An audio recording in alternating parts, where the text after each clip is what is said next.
सुरक्षा कीजिए, स्तुति महिमा करें। दयालु और कृपालु परमेश्वर, अभिषेक करो पिता इस सभा को, तेरे चरणों पर रखते हैं प्रभु यीशु। तेरी दया और तेरी कृपा के अनुसार को अगुवाई कर। तू सच्चा और जीवित परमेश्वर है। सारा आदर सारा महिमा हम तुझे देते हैं, धन्यवाद देते पिता। वो हमारे हृदय से बातें कर। हम जानते हैं मनुष्य के हृदय हर बातों में धोखा देने वाला है। प्रभु यीशु, आप बदलता है हृदय, आप नया हृदय देता है। आप उनकी पुरानी स्वभाव को, मनुष्य तत्व को उतार कर नया मनुष्य को कहलाता है। प्रभु, हम उसमें बढ़ते जाएं। आप हमारी मदद कीजिए। जीवित और पराक्रमी परमेश्वर, धन्यवाद देते। राजाओं का राजा तो प्रभुओं का प्रभु, सर्वशक्तिमान परमेश्वर, दयालु और कृपालु परमेश्वर, अभिषेक करो पिता इस समय। धन्यवाद देते यीशु मसीह के नाम से मांगते हैं। और आप सभी लोग जानते हैं 14 तारीख को एक प्रोग्राम है, ठीक है। 13 तारीख को आ रहे हैं। 13 तारीख हमारे घर में शाम को 5 बजे से लेकर 7 बजे तक। तो हम लोग सवाल जवाब कर सकते हैं, रिएक्शन कर सकते हैं, वचन सुन सकते हैं, संगति कर सकते हैं। यही मौका मिलता है। तो अपना कॉन्फ्रेंस एक दिन का है। संत जन विनय ओके स्कूल प्रभात तारा, वो जो जहाँ पर प्रोग्राम होगा प्रभात तारा, ठीक है। उत्तर किया रायबरेली रोड, प्लॉट नंबर ये है, वृंदावन योजना में पड़ता है, ओके। और नियर ओपीडी चौधरी हॉस्पिटल के पीछे, बैक साइड पीछे, जैसे ओपीडी हॉस्पिटल क्रॉस करेंगे, चौधरी हॉस्पिटल लेफ्ट टर्न करेंगे, फिर लेफ्ट टर्न करेंगे, फिर लेफ्ट टर्न करेंगे, बस। ज्यादा दूर नहीं है, एकदम इजी है। नहीं, इधर से जाएंगे फिर कंफ्यूज होंगे। OPD Chaudhary hospital, dental hospital आप क्रॉस करो, ठीक है। क्रॉस करिए, लेफ्ट टर्न करिए, फिर पहला लेफ्ट, फिर पहला लेफ्ट, बस पहुंच जाएंगे इसको। 100 कदम है मेन रोड से अंदर, ज्यादा झंझट नहीं, ज्यादा परेशानी नहीं है, एकदम इजी है। एक ये भी गली है जो जैसे हाईवे के बाद जो जाएंगे, ये गली सीधा गया हुआ प्रभात तारा है। ये जो प्रभात तारा है ना, हाँ, ये कॉलेज है ना। क्या बोलना चाहते हैं? मतलब इधर से भी रास्ता है, बहुत रास्ता है, आप इधर से भी आ सकते हैं। मैं इजी रास्ता बता दिया, आपकी मर्जी, जिधर से भी आ सकते हैं। आपको मालूम है, वेलकम। पहुंचना है आप 10 बजे का टाइमिंग है, ठीक है। स्टार्ट हो जाएगा 10 बजे, तो उससे पहले आइए तो अच्छा रहेगा। सवाल जवाब बहुत सारी चीजें कर सकते हैं हम लोग। और फिर चाय भी है 11 साढ़े 11 बजे। और फिर लंच अगर आप ले आ सकते हैं तो ले आइए, नहीं ले पाएंगे तो कोई बात नहीं, आपके लिए हमको कुछ इंतजाम किए हैं। और वहाँ पर आप 20 रुपया देकर समोसे खा सकते हैं, 20 रुपया चाय, ठीक है। पहले दे सकते हैं। तो प्लीज़ आप आ रहे हैं तो आपका नाम दे दीजिए, और जो भी आ रहे हैं व्हाट्सएप में भी हम लोग पूछ लेंगे, ताकि हम लोगों को जान सके ना कितने लोग आ रहे हैं, ठीक है।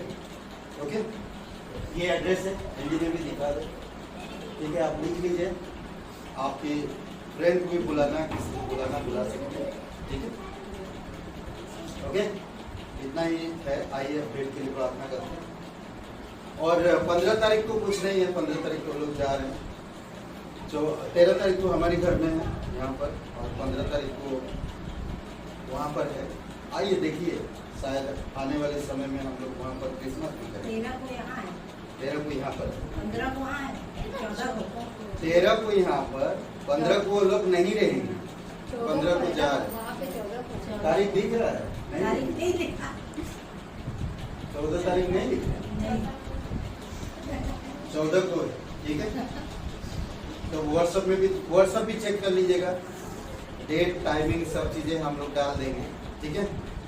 ओके, आइए भेंट के लिए प्रार्थना करते हैं। पवित्र महान और सर्वशक्तिमान परमेश्वर पिता, दयालु और कृपालु परमेश्वर, सारा आदर सारा महिमा हम तुझे देते, धन्यवाद देते प्रभु यीशु।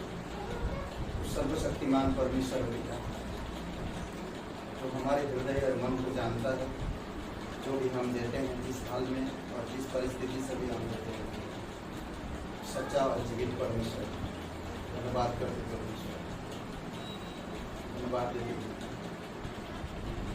अभिषेक पर इस ब्रेड यीशु मसीह के नाम से मांगते हैं, आमीन।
दयालु और कृपालु परमेश्वर पिता तू पवित्र है प्रभु। हम जानते हैं कई बार हमारी दुख कलेश, हमारी चारू और लोग, हमारी प्रिय सगे संबंधित कई सारी चीज़ों से हम लोग जो परेशानी, दुख और कई सारे ऐसे चीज़ें से गुजरते हैं जो आप स्वयं गुजरे हैं और आप हमें सिखाते हैं और आप हमें समझाते हैं कि हम आपकी तरह स्वभाव और आपकी वचनों के अनुसार जीवन को व्यतीत करने में मदद आप करते हैं और हमें मदद मिलता है। और जो वचनों के अनुसार चलते हैं प्रभु यीशु, वो ब्लेसिंग होते हैं और आपकी स्वयं समझ में और आपकी बुद्धिमत्ता में बढ़ते हैं पिता। धन्यवाद देते इस दिन को, इस समय को, जो भी आज बातचीत करें प्रभु आपकी इच्छा अनुसार हो। धन्यवाद देते हमारी बल से नहीं, हमारी शक्ति से नहीं, बल्कि आपकी इच्छा अनुसार यीशु मसीह के नाम से मांगते हैं, आमीन। ओके, तो आज हम लोग जो बातें करेंगे और वो है मनुष्य का हृदय। मनुष्य का हृदय ऐसा है कि सब चीजों में, जानवर जीव जंतुओं में देखेंगे तो सबसे एक बड़ा चीज जो इंसान का हृदय धोखा देने वाला होता है। ओके, और हम देखते हैं कि सब चीजों को परमेश्वर ने बनाया और फिर मनुष्य को बनाया। उत्पत्ति के पहले अध्याय में हम लोग देख रहे हैं, करेक्ट। और मनुष्य यिर्मयाह का 17:9 में मन सब वस्तुओं से अधिक धोखा देने वाला होता है, उसमें असाध्य रोग लगा है। उसका भेद कौन समझ सकता है? कोई नहीं किसी का हृदय को समझ सकता। हृदय की बातें या मन की बातें कोई नहीं जान सकता, क्या चल रहा है उसके मन में। कई बार हम लोग बिल्कुल नहीं समझ सकते। हम जिनके साथ रोज बैठ रहे हैं, उठ रहे हैं, बातचीत कर रहे हैं, फिर भी हम उनकी मन को नहीं समझ सकते, उनके हृदय को नहीं समझ सकते। इसीलिए बहुत जरूरी है कि आपको मुझे समझना। कई सारी चीजें जो हम इस धरती पर देख सकते हैं, जो सारे चीजों में से सबसे बड़ा इंसान का मन। कई सारे हिंदी बाइबल में मन लिखा है, पर अंग्रेजी में देखेंगे तो दिल, हार्ट बोलता है, दिल। हमारी हृदय असाध्य रोग से भरा हुआ है, उसका भेद कोई नहीं समझ सकता। वचन 10 में कहता है, मैं यहोवा मन की खोजता और हृदय को जांचता हूँ और हर एक इंसान के चाल चलन के अनुसार में प्रतिफल भी देता हूँ, न्याय करता है।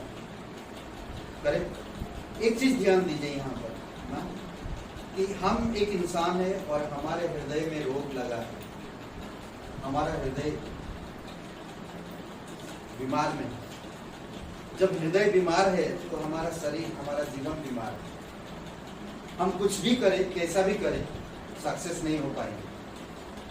तो बहुत सारे इंसान सक्सेस होने के लिए कोशिश करते हैं, पर नहीं हो पाता। आज परमेश्वर के बिना, बाइबल के बिना हर एक इंसान धोखेबाज और पाप में। इब्रानी का 4:12 में कहते कि परमेश्वर का वचन जीवित और प्रबल है, हमारे दिल को जांचता है, हमारी भावनाओं को, हमारे स्वभाव को, ओके, ये जांचता है परमेश्वर का वचन। इसीलिए इब्रानी का पहला अध्याय 1-2 वचन में कहता है कि परमेश्वर पूर्व काल में, पूर्व युग में ना, परमेश्वर भांति भांति और प्रभु के द्वारा बातें की, अंतिम समय पर अपने बेटे के द्वारा बातें की। आज हमारे साथ यीशु मसीह के द्वारा बातें करें। आज खुली किताब बाइबल है, हम इस खुली किताब को समझना होगा। हमारा हृदय धोखेबाज है, हम असाध्य रोग में पड़े हुए हैं। परमेश्वर हमारी मन जानता है, उसने हमें बनाया है। सर्वप्रथम हम एक चीज देख सकते हैं इसमें, यह देखना कि महत्वपूर्ण कि परमेश्वर का वचन कहता है मनुष्य का हृदय सब वस्तुओं से अधिक धोखेबाज है। सब वस्तुओं से ना, इंसान का हृदय, मैं किस पर भरोसा कर सकता हूं? हर कोई धोखेबाज है। उसका दिल, उसका मन, अर्थात जैसे कि एक धनुष जो अच्छे से तान कर तैयार किया गया है ना, तैयार किया गया, अच्छे से तान कर तैयार किया गया एक धनुष प्रयास अभ्यास कला के बिना निश्चित निशाने पर तीर से प्रहार नहीं कर सकते। समझ रहे हैं? नहीं कर सकेगा। वैसे ही मनुष्य का हृदय बिना तैयार किए, बिना कला के, बिना अभ्यास के, बिना प्रयास के हमारा हृदय धोखेबाज से कभी बाहर नहीं आ सकता। और हम जो कुछ भी करें वो निशाने पे नहीं हो। पर जब हम प्रयास करते, आपको किसी ने वचन सुनाया ना, हम रविवार को वचन सुनते, आपको किसी ने ये बाइबल के बारे में बताया, बाइबल में लिखा है कि आपसे परमेश्वर प्यार करता है, आपका हृदय को बदलेगा परमेश्वर। अगर आप उसके वचन को सुने, उस पर विश्वास किए, तो आपको नया दिल देता, आपको नया हृदय देता, आपको नया मन देता। करेक्ट? तो इसीलिए अगर हम बिना अभ्यास के, बिना प्रयास के, बिना कोई कला या बिना निश्चित निशाने पर कभी भी हम पहुंच नहीं पाएंगे, क्योंकि हमारा दिल धोखेबाज है। जो मनुष्य अपने मन पर भरोसा रखता है वह मूर्ख है। समझ रहे हैं? जो मनुष्य अपने मन या दिल पर भरोसा रखता है वह मूर्ख है। भजन संहिता 120 और वचन 2, हे यहोवा झूठ बोलने वाले मुंह से और छली जीभ से मेरी रक्षा कर। झूठ बोलने वाले मुंह से और छली जीभ से, छल कपट से भरा हुआ जीभ से मेरी रक्षा करने के लिए कह रहा है। वो प्रार्थना कर रहा है, वो अपने आप से प्रार्थना कर रहा है।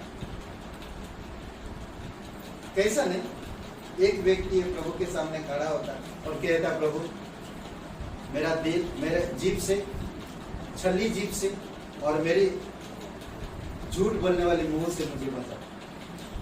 ये दो चीज बहुत खतरनाक है, नहीं? ये दो चीज, मुंह और जीभ। जीभ नहीं होता मुंह से आवाज नहीं आएगा, मुंह नहीं होएगा जीभ नहीं चलेगा, जीभ नहीं होएगा मुंह से आवाज नहीं आएगा, मुंह नहीं आएगा जीभ का काम कुछ नहीं। समझ रहे? ये दोनों भाई भाई है। कैसा ना? दोनों भाई भाई है। तू अगर छल करेगा तो मैं झूठ बोलेगा। सोचिए कैसा ना? समझ रहे? आज हम लोग कई सारे ऐसे चीजें, नीति वचन का 23 और वचन 3 में कहता है, उनकी स्वादिष्ट भोजन वस्तु की लालसा ना करना, क्योंकि वह धोखे का भोजन है। उनकी भोजन वस्तु, आपकी घर की खाना से किसी भी घर की खाना पर अगर आपका लालसा है तो धोखे का है। लालसा करते हैं तो समझ लीजिए वो धोखे का है। जो घाव मित्र के हाथ से लगे वे विश्वास के योग्य है, परंतु बैरी अधिक चुम्बन करता है। बैरी लोग जो होते हैं वो ज्यादा आपसे प्यार दिखाएंगे, चुम्बन करेंगे। समझ रहे? बहुत मीठी मीठी बातें करेंगे। समझ रहे? तो इसीलिए नीति वचन का 26 और वचन 6 में, जो घाव मित्र के हाथ से लगे वे विश्वास योग्य है। मित्र के घाव से लगे, मैं गलत किया, उसने मुझे डांटा, उसने मुझे मारा, मैंने गलत किया, इसीलिए वो विश्वास योग्य है। परंतु जो दुश्मन होते हैं, बैरी होते हैं आपके, वो ज्यादा आपसे प्रेम भाव दिखाते हैं और एक दिन लूट के फरार हो जाते हैं। समझ रहे? मीका का 6:11 में कहता है, क्या मैं कपट का तराजू और घट बढ़ के बटखरी की थैली लेकर पवित्र ठहर सकता हूं? कपट की तराजू,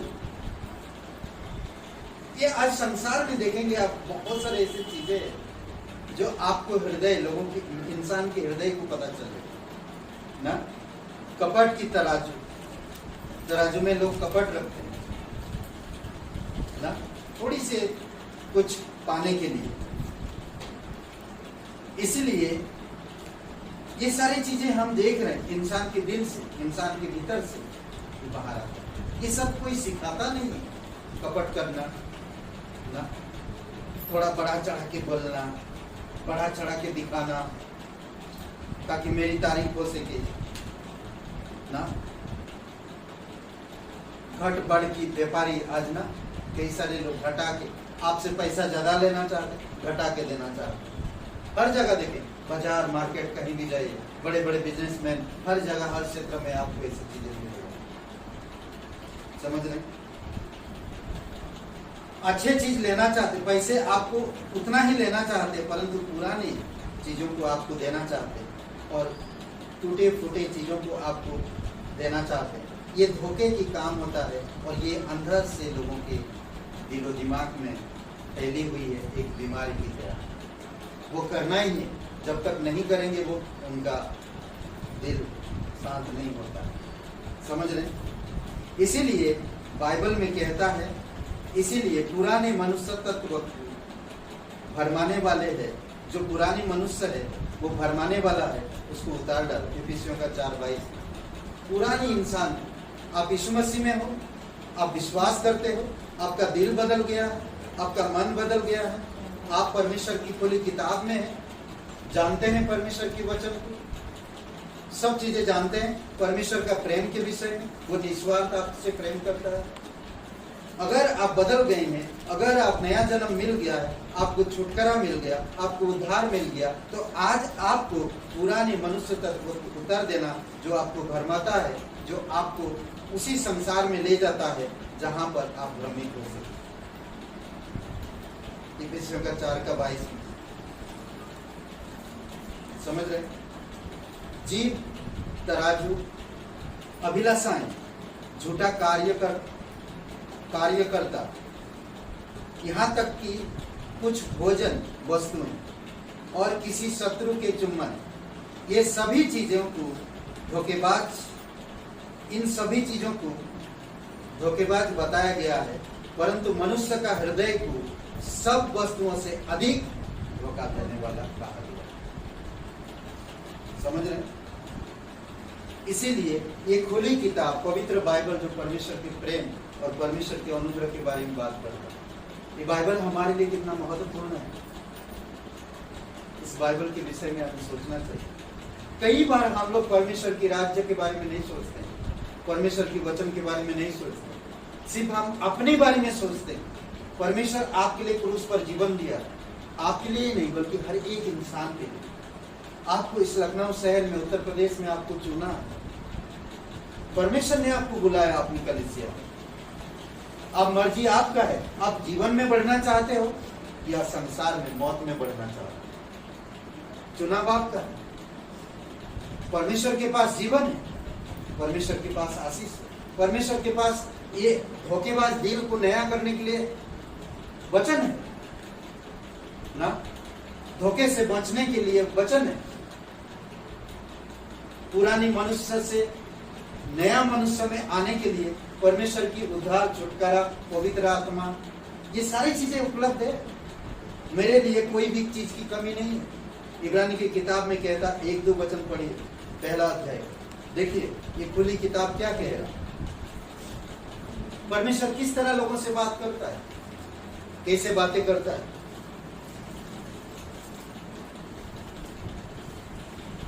इब्रानी का पहला अध्याय 1-2 वचन।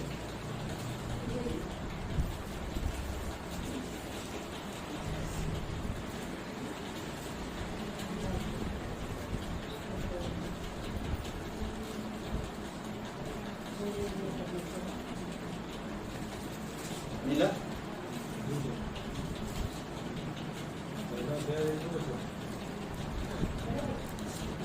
पहला अध्याय 1-2 वचन। पूर्व युग में परमेश्वर ने बाप दादों से थोड़ा थोड़ा करके और भांति भांति से भविष्य वक्ताओं के द्वारा बातें कर इन अंतिम दिनों में हमसे पुत्र के द्वारा बातें की, जिसे उसने सारी वस्तुओं को वारिस ठहराया और उसी के द्वारा उसने सारी सृष्टि की रचना की।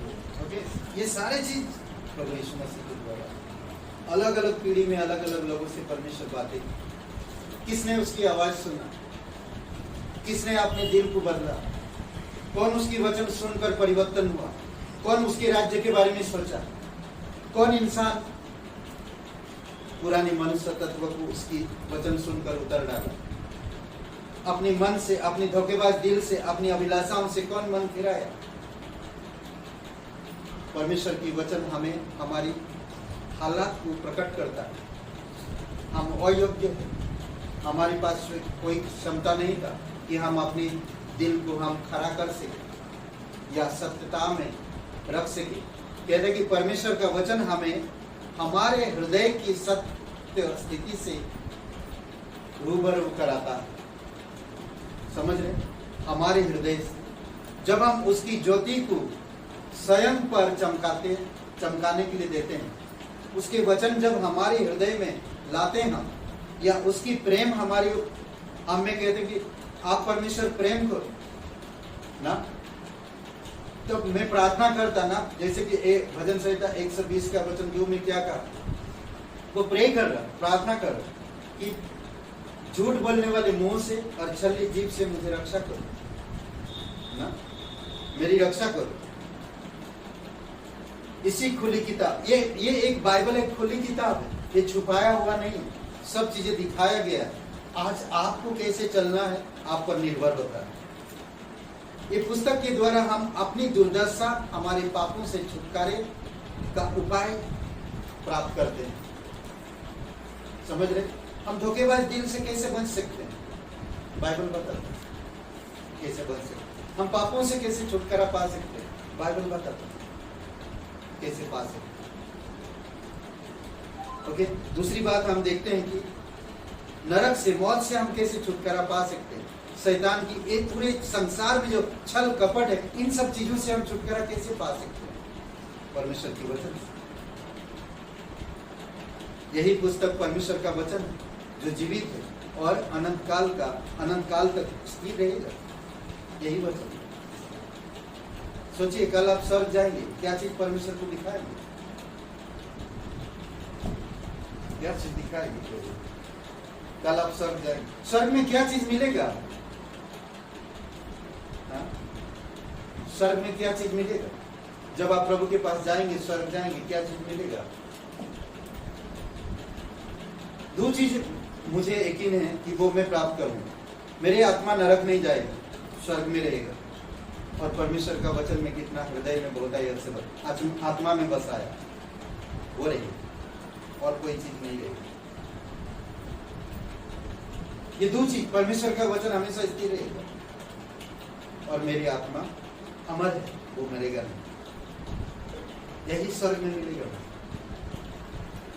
समझ रहे? इसीलिए आज मौका परमेश्वर का जीवित वचन मेरे हृदय में आने देना चाहिए।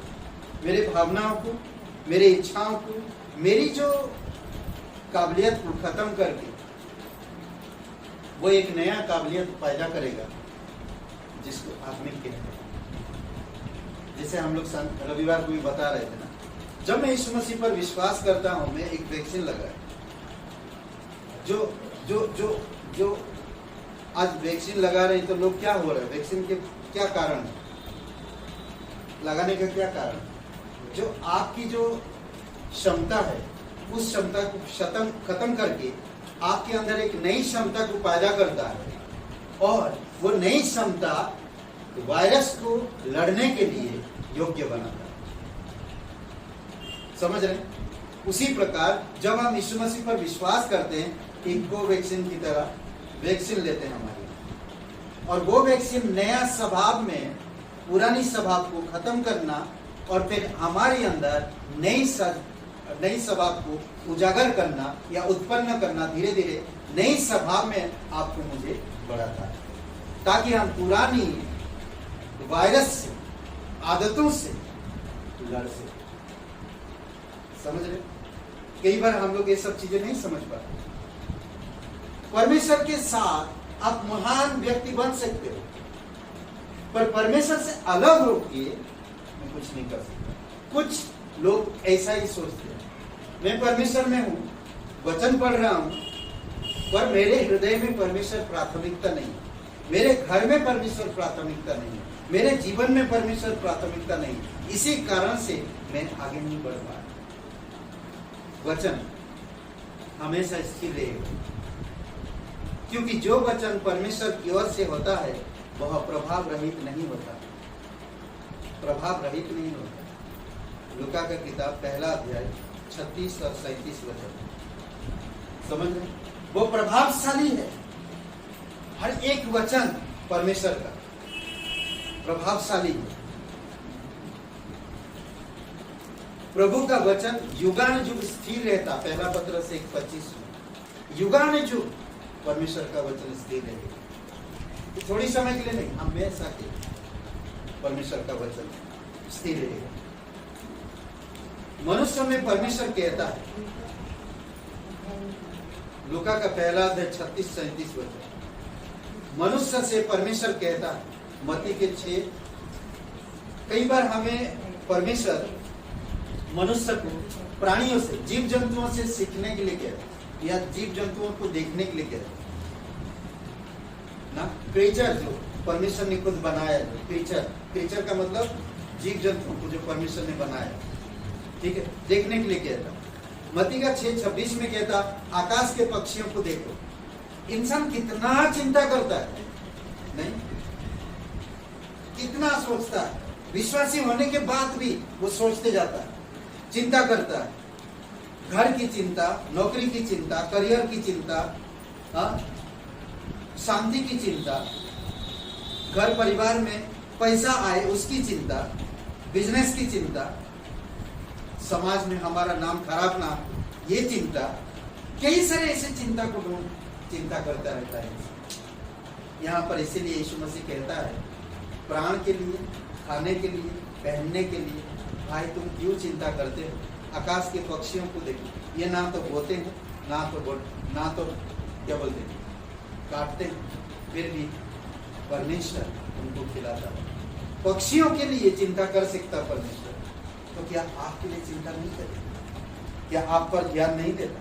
वचन 30 में कहता, मैदान के घास को देखो। परमेश्वर को याद है मैदान के घास आज है, कल वो नष्ट हो जाएगा। उसके प्रति परमेश्वर का ध्यान है, परमेश्वर का नजर है। हम चिंता करके एक घड़ी भी चिंता को दूर नहीं कर सकते, फिर भी हम परमेश्वर को अपने जीवन में ऊंचा नहीं करते। समझ रहे? फिर परमेश्वर ने कहता लोगों से, इंसान से, चींटियों के पास जाओ और उनके काम को देखने के लिए जाओ। चींटियों के पास जाओ और उनके काम देखो। नीति वचन 6 से 8 में पढ़िए कोई, नीति वचन 6 से 8। उनके काम कैसा है देखिए, इनके काम से आपको बहुत सारी चीजें प्रेरणा मिलेगी। नीति वचन 6 से 8।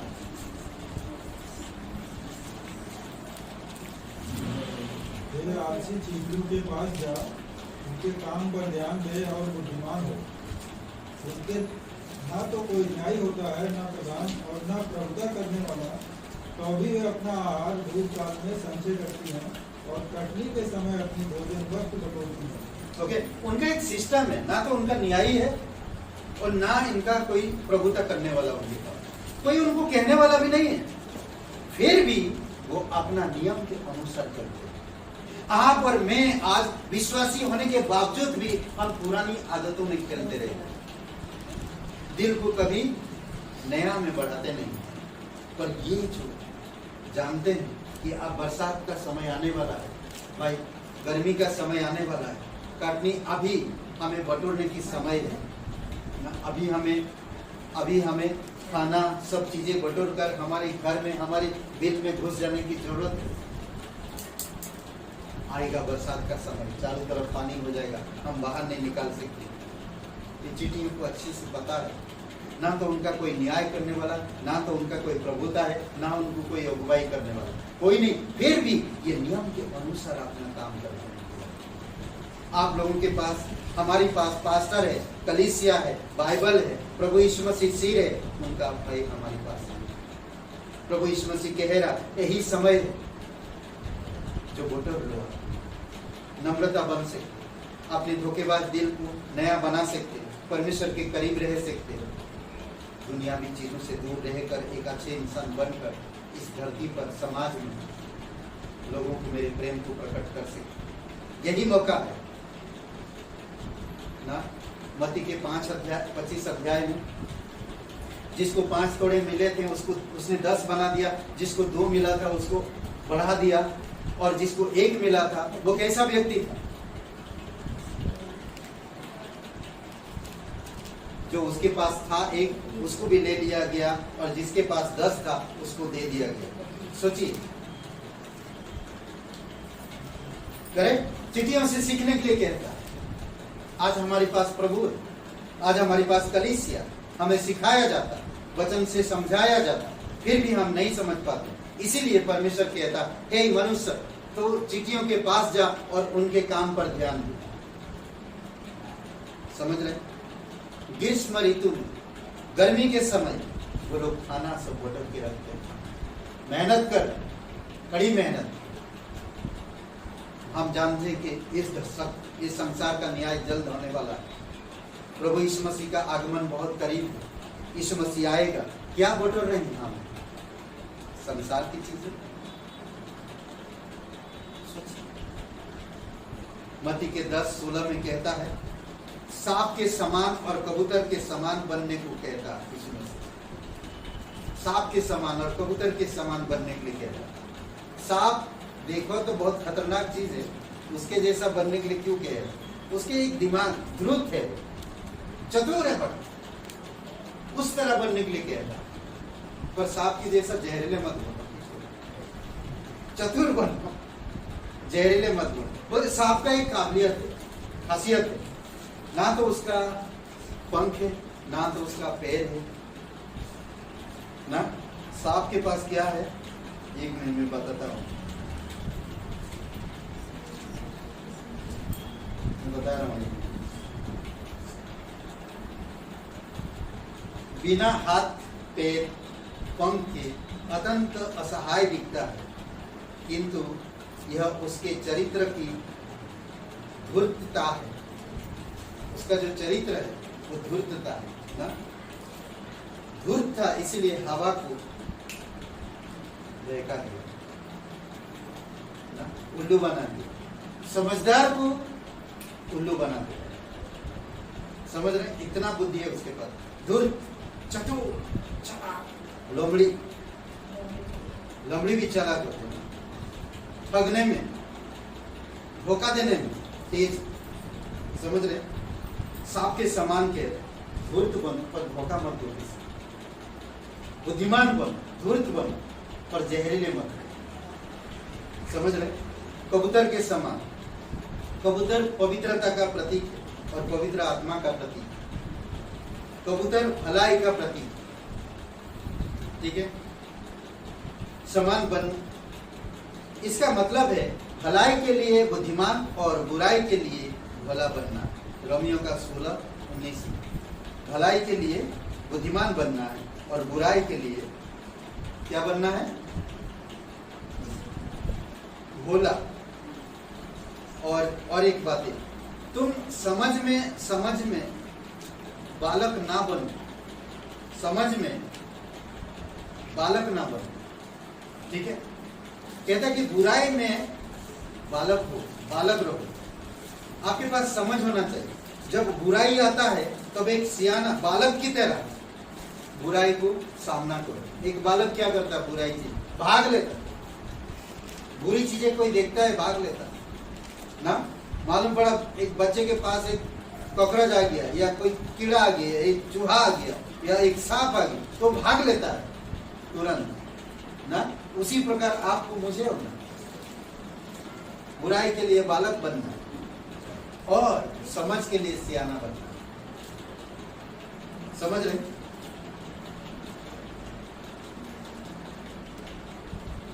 पहला कुरिन्थियों का 14:20। तुम जीवन का वचन लिए हुए जगत में जलते हुए दीपकों के समान दिखाई देनी चाहिए, ठीक है। फिलिपियों का 2 अध्याय वचन 15 में जीवन का वचन लिए हुए जलते हुए जगत में जलते हुए दीपकों के समान दिखाई देते, दीपकों के समान जलते हुए दीपक की जैसे देखना चाहिए, दिखना चाहिए ना। हमें जानवरों से सीखने के था, क्रीचर से सीखने के। जानते हैं कई सारे जानवर जो है अलग अलग बहुत सारी चीजों का प्रतीक दर्शाता है। मोर, एक मोर ना, मोर जो होते हैं उसको मयूर भी कहते हैं। मोर, मोर के समान ना बनो, वो देखने में ये जीव बहुत सुंदर लगता है पर इसका प्रतीक घमंड। मोर के समान मत बनो, देखने में सुंदर है पर विशेषकर नर घमंड का प्रतीक। समझ रहे? नर जो है घमंड का प्रतीक है। मोर की नाई घमंड, घमंड पाप के रूप में जाना जाता है। घमंड किसके रूप में जाना जाता है? पाप के रूप में।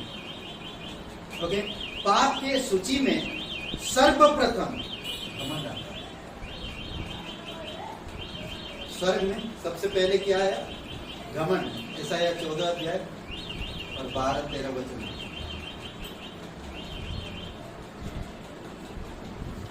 घमंड, घमंड लोभ, कामुकता, क्रोध, पेटूपन, ईर्षा, डाह, आलस, ये सारे है घमंड से पैदा होते। समझ रहे? तेरे अभिमान ने तुझे धोखा दिया। समझ रहे? ओबद्याह का 1:3 में तेरे घमंड ने तुझे धोखा दिया है, इसीलिए तू गिरा। झगड़े रगड़े केवल अहंकारी से ही होते हैं। नीति वचन 13:10। सब मन के घमंडियों से यहोवा घृणा करता है। सब मन के घमंडियों से यहोवा घृणा करता है। मैं दृढ़ता से कहता हूं, ऐसे लोग निर्दोष नहीं थे। नीति वचन 16:5 में 6 वस्तुओं से यहोवा बैर रखता पर 7 है जो घृणा करता है। नीति वचन 6, 16 और 17 वचन। परमेश्वर अभिमानियों के विरोध में रहता है। समझ रहे? परमेश्वर अभिमानियों के विरोध में रहता है। आपका हृदय अब कहाँ है? आपको ध्यान देना। याकूब का 4:6। भीतर से अर्थात मनुष्य के हृदय से घमंड पैदा होता है। कोई सिखाता नहीं, अंदर से आता है। कभी कभी देखेंगे किसी से आप बातें कर रहे हैं, कभी कभी देखेंगे आप किसी से बातें कर रहे हैं, आप कलीसिया आएंगे, चुप, कुछ नहीं बोले। आप कलीसिया आएंगे, चुप, कुछ नहीं बोले। आप कलीसिया आएंगे, हाँ आऊंगा, नहीं आते नहीं। कभी इससे देखेंगे मरकुस का 7:21-22 अंदर से ये सब आता है। बकरा, बकरा से क्या सीख सकते? बकरा कैसा है? भेड़ का ऑपोजिट है बकरा। ये बकरा बना दिया मैंने। हाँ, क्या सीख सकते हैं बकरा से? देखिए, बकरा भेड़ का ऑपोजिट है। समझ रहे हैं? देखिए, बकरे अपनी इच्छा अनुसार स्वयं के मार्ग पर चलने और कोई भी वस्तु ढूंढने हेतु दृढ़ और हठी होते हैं। अपनी मर्जी से चलने वाले, उनका हृदय अपनी मर्जी से चलना। वो झुंड के साथ नहीं चलना चाहते, वो झुंड में रहना नहीं चाहते। समझ रहे? उनको झुंड पसंद नहीं है। समझ रहे? इसलिए ऐसे लोग, ऐसा हृदय, एक वचन पढ़े मरकुस का 4:19। और संसार की चिंता और धन का धोखा और अन्य वस्तुओं का लोभ उनमें समाकर वचन को दबा देता है और वह निष्फल रह जाता है। निष्फल रह जाता है। ऐसे लोग निष्फल हो जाते हैं। संसार की चिंता, धन का धोखा सब वचन को दबा देता है और वो निष्फल रह जाता है। पहला पत्रस का 2:19 पढ़िए। पहला पत्रस 2:19।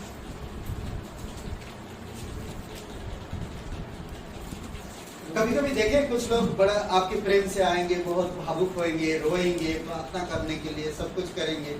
जब उनका सब कुछ ठीक ठाक हो जाता गायब रहते। ऐसा भी हृदय के लोग, चतुर सांप की तरह असहाय दिख रहे, ना पैर है, ना पंख है, ना ना ना ना हाथ है, ना असहाय दिख रहे। फिर आप मदद करने लगते हैं उनको, फिर उनका पंख आ जाता है, उड़ने लगते हैं। फिर आप कौन है, मैं कौन हूं। नहीं, कभी कभी ऐसा भी दिल वाले लोग होते हैं, ऐसे हृदय वाले लोग होते हैं। इसीलिए अगर आप जब परमेश्वर को जान रहे हो तो आपका हृदय ऐसा नहीं होना चाहिए, आपका मन ऐसा नहीं होना चाहिए। एक बकरे की तरह मन नहीं होना चाहिए, हृदय नहीं होना चाहिए, अपनी मर्जी से नहीं चलना। परमेश्वर एक कलीसिया दिया, इस झुंड का एक मैं सदस्य हूँ। मुझे इस झुंड के बारे में सोचना चाहिए, मुझे परमेश्वर की राज्य के बारे में सोचना चाहिए, मुझे परमेश्वर की धार्मिकता के बारे में सोचना चाहिए, मुझे परमेश्वर के साथ कलीसिया में योगदान देना चाहिए। कितना अच्छा लगता है। पढ़िए। क्योंकि यदि कोई परमेश्वर का विचार करके अन्याय से दुख उठाता हुआ क्लेश सहता है तो यह सुहावना। ये सुहावना है। अन्याय से कर परमेश्वर के राज्य को बढ़ा रहा है और दुख भी उठा रहा है ना, तो ये सुहावना है। कितना अच्छा लगता है। ऐसा दिल होना चाहिए। पर संसार के धन, मैंने आया कलीसिया में सिर्फ धन पाने के, मेरा नौकरी लग जाए, मुझे शादी हो जाए, मुझे लड़का मिल जाए, मेरा शादी हो जाए, घर बस जाए, बस यही।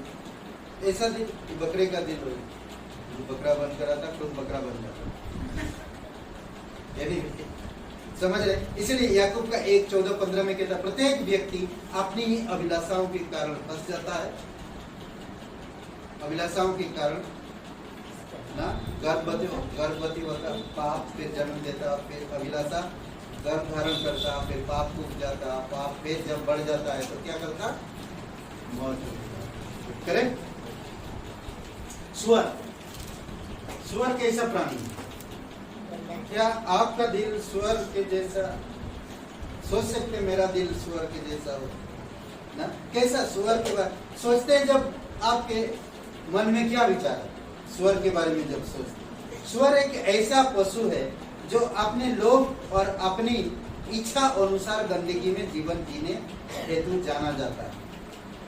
अपनी इच्छा अनुसार जीवन जीना चाहता और गंदगी में उसको पसंद है।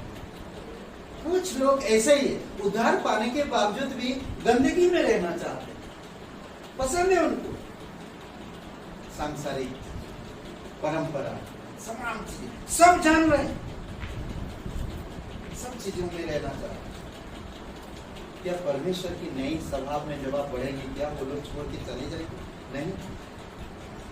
यीशु मसीह ने कहा, जब वो शादी के समारोह में वहां पर यीशु मसीह था, उसकी माँ था वहां पर मारियम, जब वो यूहन्ना के 2 अध्याय में जब वो जोश खत्म हो गया तो उसकी माँ वहां पर था और उसको कहता है यीशु मसीह, हे नारी, तेरा यहाँ पर क्या काम, मेरा समय अभी नहीं है।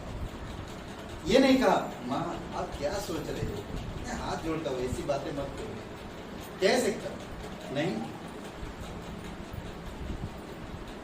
माँ और बहन आप जब आए, जो मेरे वचन सुनते, यही मेरे माँ बहन है, यही मेरे भाई है, यही मेरे परिवार है, यही मेरा जीवन है, परमेश्वर दिया है।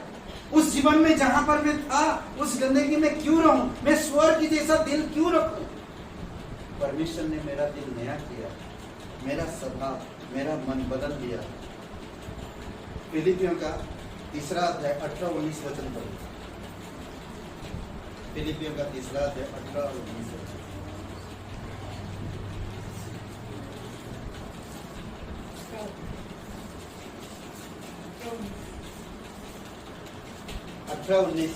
क्योंकि बहुतेरे ऐसी चाल चलते हैं जिनकी चर्चा मैंने तुमसे बार बार किया है और अभी रो रो कर कहता हूँ कि वे अपनी चाल चलन से मसीह के क्रूस के बैरी हैं। उनका अंत विनाश है, उनका ईश्वर पेट है।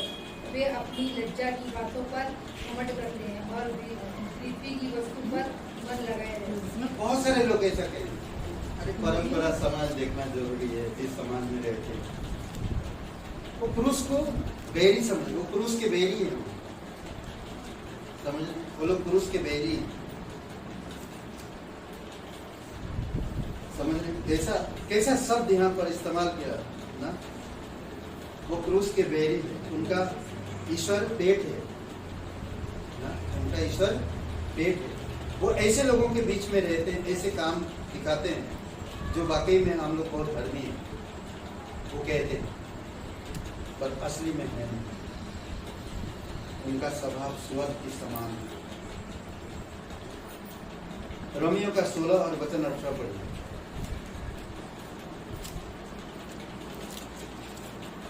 रोमियो का 16 और वचन 18, 16 का 18।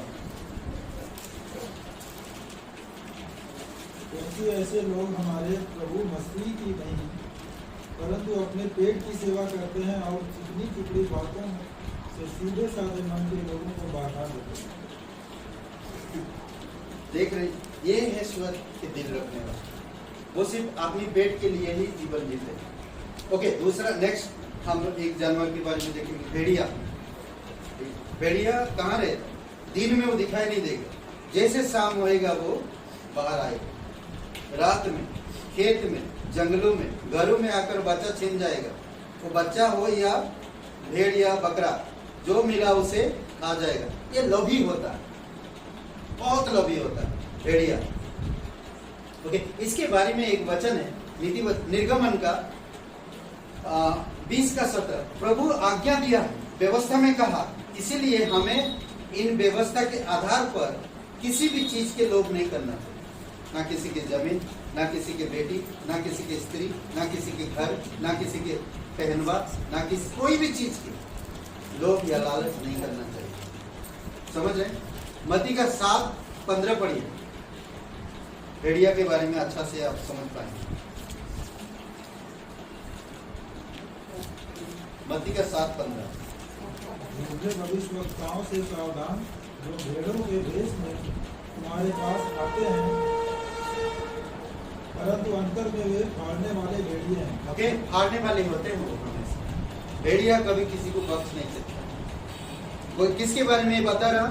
झूठे लोगों के बारे में। दिखावा करते, उनका दिखावा क्या है? भेड़ जैसा है ना, उनका पहरावा क्या है? भेड़ जैसा है, पर अंदर क्या छुपा हुआ है? भेड़िया, वो फाड़ने वाले। समझ रहे? और नेक्स्ट कहता है कि तुम घोड़े और खंजर के समान ना बोलो, जो समझ नहीं रखते। भजन संहिता 32 और वचन 9 में। ठीक है? ओके, सर्प के बारे में और थोड़ा मैं बताना चाहता हूँ। सर्प ना, ये बहुत बहुत मासूम दिखता है, मासूम।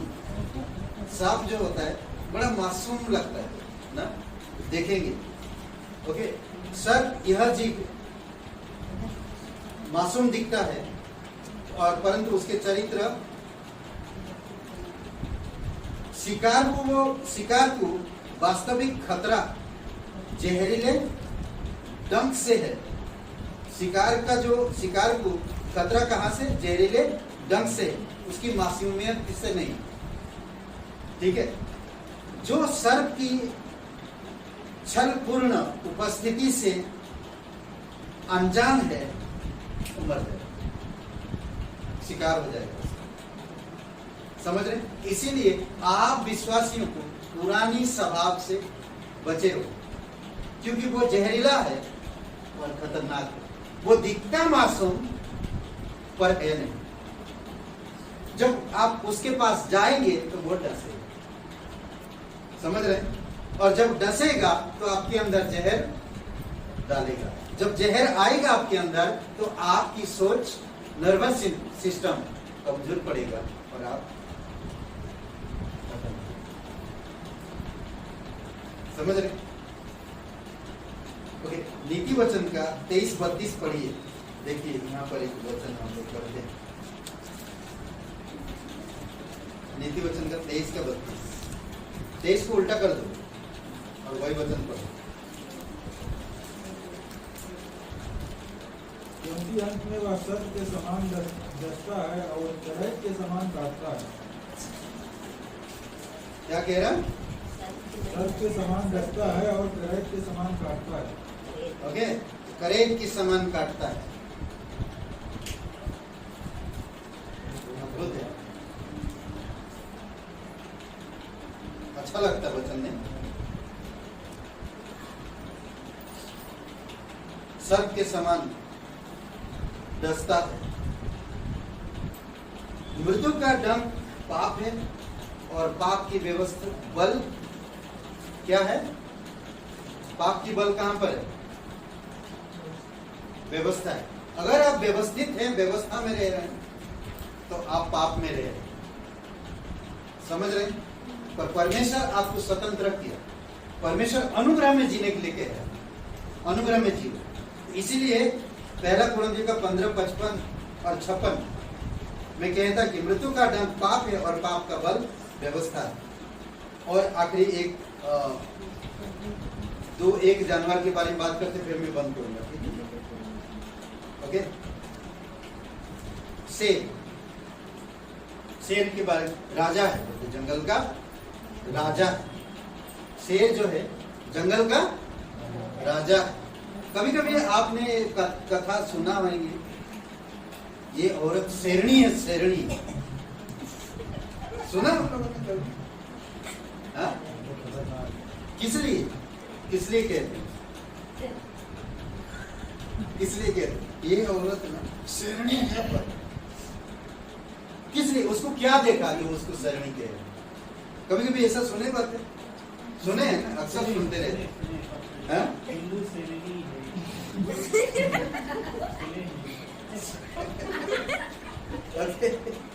तो सुनिए, वह स्त्री शेरनी है। अनियंत्रित क्रोध, अनियंत्रित क्रोध के बारे में। महिला तक ही सीमित नहीं है, बल्कि जवानों के ऊपर, पुरुषों के ऊपर भी वो शेर की तरह दहाड़ते हुए आया, सिंघम की तरह चांटा मारा। नहीं, ऐसा नहीं ना, शेर की तरह दहाड़ते हुआ आया।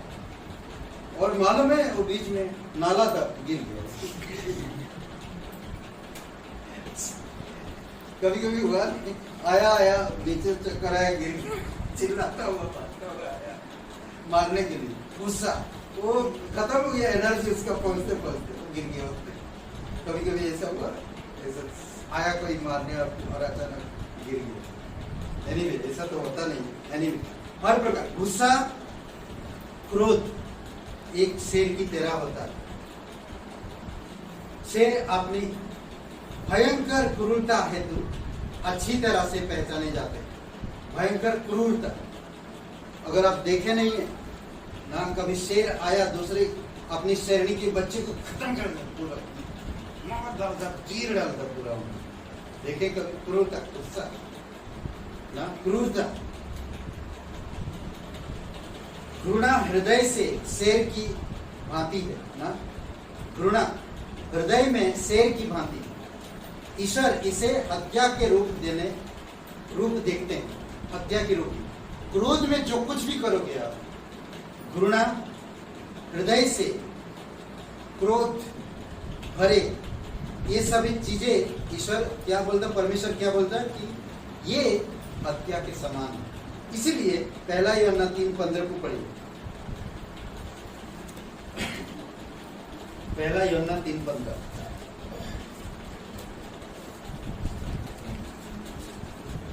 ये सारे बहुत सी बातें हैं जो आप लोग पढ़ सकते हैं आने वाले समय में, इसके बारे में विचार कर सकते हैं।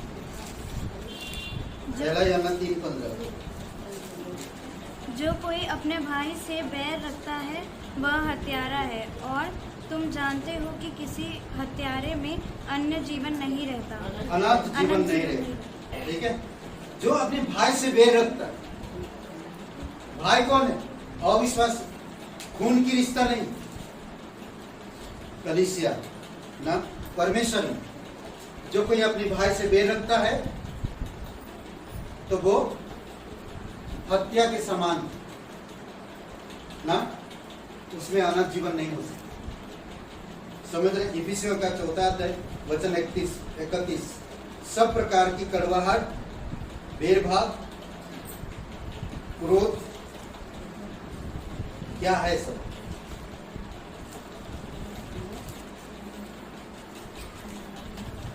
शेर के समान। समझ रहे? इफिसियों 4 और वचन 31।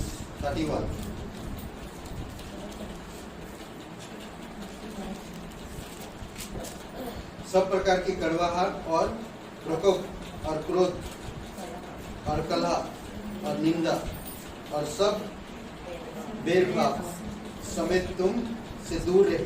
ये सब चीजें एक हृदय परिवर्तन इंसान से दूर रहना चाहिए। ये सब उसको शोभा नहीं देता। ये सब चीजें नहीं होनी चाहिए। कुलुसियों का 3:8 क्रोध, रोष, भेदभाव ये सब दूर रहना चाहिए। कुलुसियों का 3:8। ओके, आखिरी में एक कछुआ। भैया विश्वासी अगर आप हो तो कछुआ की जैसा दिल मत रखो या जीवन मत रखो। कछुआ को कितना भी आप हिला दो, डुला दो, धक्का दे दो, पुश करो, कुछ भी करो, वही समझ रहे?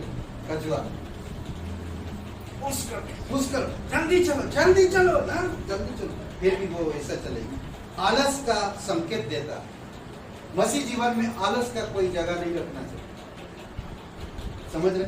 आलस जो रखा मसीह जीवन में, वो समझ लो आगे नहीं बढ़ सकते।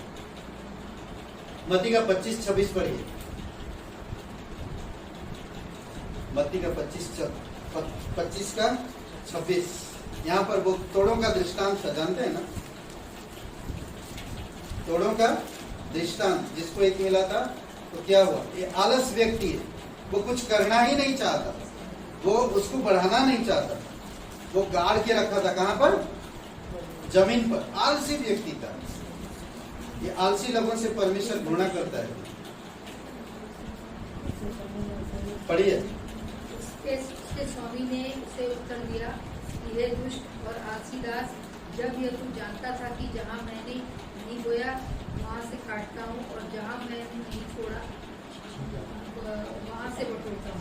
ओके, नहीं छितरा, नहीं छीटा, नहीं छिका, वही नहीं छितरा या नहीं, वहां पर मैं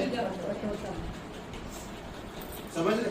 इसका मतलब है मैं कहीं बोया नहीं, किसी को दिया नहीं, वहां से मैं लेता भी नहीं। तुझे तो मैं दिया था, तुमने तो आलसी जीवन ऐसा जिया कि उसको गाड़ के रखा, तो उसके पास जो था उसको भी दे दिया और जिसके पास ज्यादा था उसको दे दिया। तो क्या होता ना, कई बार हम आलसीपन करते हैं, दूसरा कोई आता है उस जगह पे बढ़ जाता है, तब हमको तकलीफ होता है। ये नहीं सोचना चाहिए। जब परमेश्वर मौका दे रहा, बढ़ना चाहिए। क्या होता है, बढ़ क्यों नहीं पाते? डाली तो लगा हुआ पर डाली में बढ़ना नहीं चाहता। कभी कभी वो डाली से अलग हो जाता है और अलग होके रहता है, इसलिए बढ़ना नहीं चाहता। वो कुछ बनना नहीं चाहता, वो कुछ करना ही नहीं चाहता, वो आलस से, वो उस तरह से रहता। नीति वचन का 19 और वचन 15।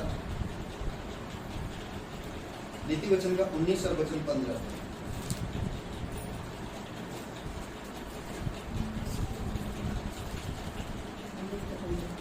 आलस से भारी नींद आ जाती है। आलस जब आता है, भारी नींद आ जाता है।